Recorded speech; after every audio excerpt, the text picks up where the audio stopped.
Okay, the next thing I want to talk to you guys about is if you're asked to go from an instantaneous to an RMS or an RMS to an instantaneous, because both formulas that we talked about previously were all from or derived from E maximum. So you need to be aware that you may be asked to go from an instantaneous to an RMS or an RMS to an instantaneous.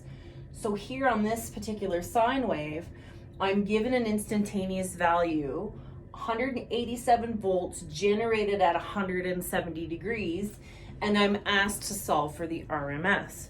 So I cannot just go from my instantaneous 187 volt times the sine of 45 to get an RMS value, because the RMS formula is simply from E maximum. So RMS equals E max times the sine of 45 degrees.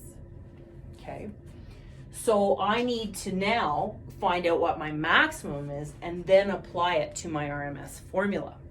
So E maximum is going to be a larger value than my 187 volts.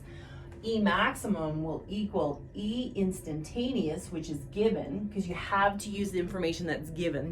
You got to have a start point. E instantaneous divide the sine of the angle theta. Okay, so our E instantaneous in this case is going to be 187 volts generated, divide, and we're dividing because we're looking for a larger number. It wouldn't make sense to multiply in this scenario. So 187 volts divide by the sine of the angle. The angle of our instantaneous is the sine of 170 degrees.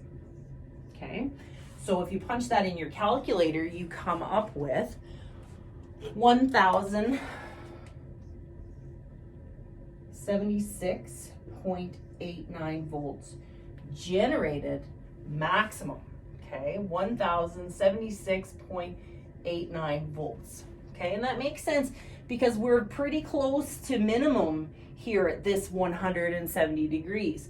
So now I can apply this RMS formula to this E maximum value, right? So RMS equals E max times the sine of 45. So RMS, I will get some new markers, equals E max times the sine of 45 degrees.